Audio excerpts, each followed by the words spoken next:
امام حسن اور امام حسین نے بھی حضور کے پیار کی لاج رکھی، دین کی آبرو بچائی، دین کی عزت کی حفاظت کی، دین کے وقار پہ آنچ نہیں آنے دی۔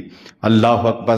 کربلا کے تپتے ہوئے ریگزار میں حضرت امام حسین نے جو انوکھی اور البیلی وفا کی داستان رقم کی، کائنات کی تاریخ اس کی دوسری مثال پیش کرنے سے قاصر ہے۔ اللہ اکبر۔ یہ تماشائے لب بام نہیں ہے، 71 لاشیں کندھوں پہ اٹھا کے خیموں تک آنا، اور پھر بھی زباں پہ ناشکری کا لفظ نہ آنے دینا۔ اور پھر حضرت امام حسین خود جب اشقیاء کے مقابلے کے اندر میدان میں نکلتے ہیں، ایک تو خطبہ کا انداز ہے، تیروں کی برسات اور فلاں، اور اس کے لیے جو لفظ بولتے ہیں، لیکن جو محتاط روایات ہیں وہ یہ ہیں کہ آپ کے جسم پر 33 زخم تلواروں کے تھے، 34 گھاؤ نیزوں کے تھے، اور جب پیراہن مبارک اتارا گیا تو 113 سوراخ تیروں کے تھے۔ اس حالت کے اندر جب گھوڑے کی زین سے فرش زمین پر آئے، کیا عظمت ہے حسین ابن علی کی، پیشانی سجدے میں گرتی ہے۔ دست قاتل سر حسین اس وقت کاٹتا ہے جب سجدے میں گرا ہوا ہے۔ کائنات میں کوئی ایسا سجدہ تو لاؤ جو حسین ابن علی نے کیا۔ اس پیاسے پر علی شیر خدا کو ناز ہے، اس نواسے پر محمد مصطفیٰ کو ناز ہے۔ اوروں نے بھی سجدے کیے، اس کا عجب انداز ہے، اس نے وہ سجدہ کیا جس پر خدا کو ناز ہے۔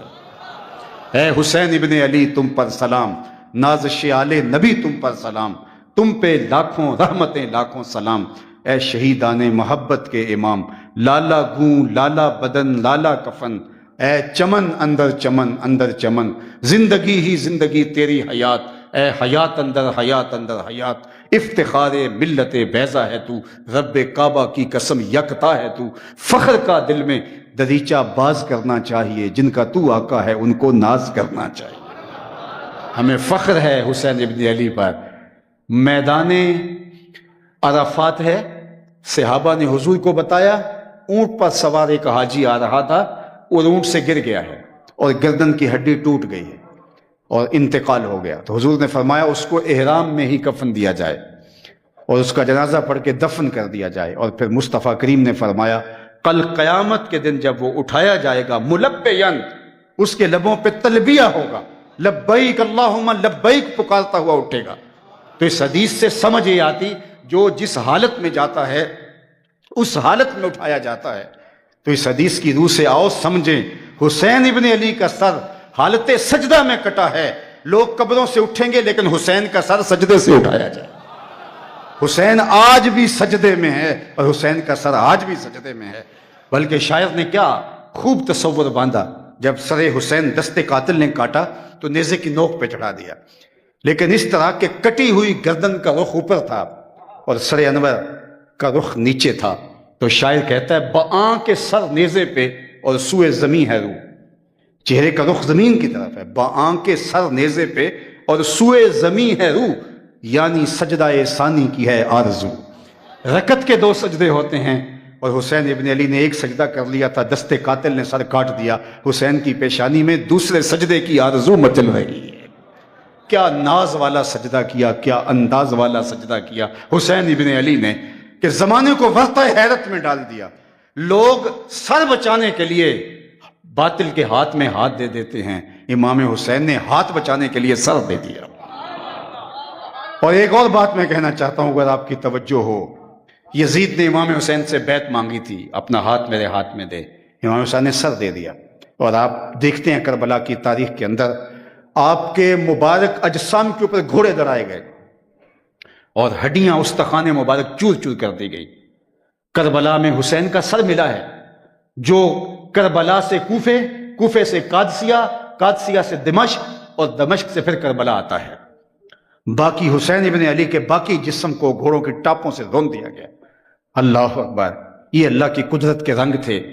اگر جس طرح وہ حسین کا کٹا ہوا سر لے کے یزید کے دربار میں گئے، حسین کا کٹا ہوا بازو بھی تو لے کے جا سکتے تھے، اور جس طرح یزید نے امام حسین علیہ السلام کے مبارک ہونٹوں کے اوپر چھڑیاں ماری تھی، تو وہ کٹے ہوئے ہاتھ کو اپنے ہاتھ میں دے کے کہتا کہ حسین زندگی میں تو نے میرے ہاتھ میں بیعت نہیں کی، آج تیرا ہاتھ تو میرے ہاتھ میں آ گیا، لیکن حسین کا ہاتھ نہیں ملا، سر ملا ہے، تاکہ یزید کٹے ہوئے ہاتھ کو بھی اپنے ہاتھ میں نہ لے سکے۔ یہ حسین ابن علی کی عظمت ہے، یہ رفت ہے حسین ابن علی کی۔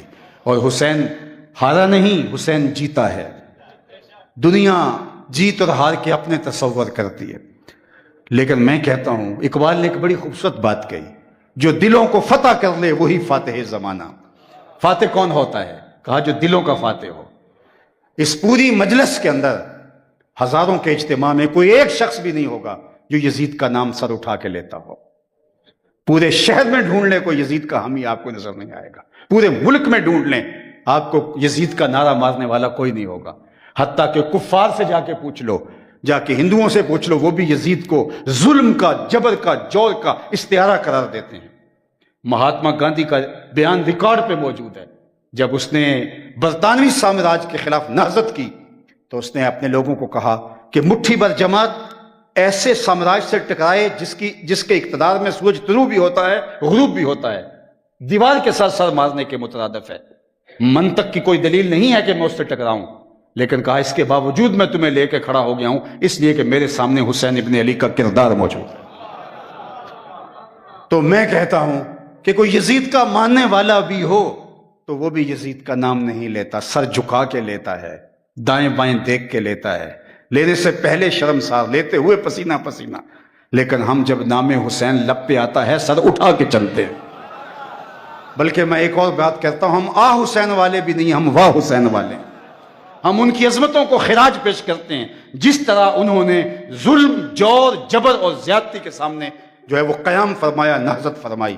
اور تاریخ کا وہ جملہ جو حضرت امام حسین کا پیغام، بنیادی پیغام ہے، مثلی لا یبایع مثلہ، آپ نے یزید کو دو ٹوک جواب دیتے ہوئے یہ نہیں کہا کہ میں تیری بیعت نہیں کروں گا، قیامت تک کے لیے نشان قائم کر دیا، کہا میرے جیسا تیرے جیسے کی کبھی بیعت نہیں کرے گا۔ اور اقبال تڑپ اٹھا، سرخ رو عشق غیور از خونے ہو، شوخی این مصر از مضمونے ہو، تا قیامت قطع استبداد کرد، موج خونے ہو چمن ایجاد کرد۔ اقبال نے کہا عشق غیور کے چہرے پہ آج بھی اگر سرخی نظر آتی ہے تو یہ خون حسین کا صدقہ ہے۔ قیامت تک جبر جور کے خلاف جہاں بھی جو بھی سر اٹھا کے چلے گا وہ حرارت خون حسین سے لے گا۔ تو اس لیے فتح جو دلوں کو فتح کر لے وہی فاتح زمانہ۔ اس پر بہت کچھ کہا جا سکتا ہے۔ ایک آخری بات وہ یہ، ہمارے دیہاتی کلچر میں فاتح اسے مانا جاتا ہے جو میدان چھوڑ کے نہ بھاگے، جس کا میدان کے اوپر قبضہ رہے، پانی پت کی لڑائیوں سے لے کر آگے تک چلے جائیں، آپ کو یہی ملے گا۔ میدان جس کے ہاتھ میں رہا وہ جیتا رہا، جس نے میدان چھوڑ دیا وہ ہار گیا۔ چلو یہی ضابطہ مان لیتے ہیں۔ تو یہ لڑائی کہاں ہوئی تھی؟ کربلا میں۔ تو آج جا کے ڈھونڈو نا، کربلا پہ قبضہ کس کا ہے؟ یزید کا ہے یا حسین کا؟ کربلا پہ جھنڈے کس کے جھول رہے ہیں؟ یزید کے یا حسین کے؟ یزید کی تو قبر بھی دنیا کو معلوم نہیں ہے۔ مزبلائے دمشق، دمشق کی کوئی روڑی ہے جس کے نیچے اس کی کوئی قبر ہے، اور کوئی کہتا ہے کوئی کہتا ہے نہیں ہے۔ دنیا کو یزید کی قبر کا بھی نہیں پتا، میرے حسین کے جھنڈے آج بھی جھولتے ہوئے دکھائی دیتے ہیں۔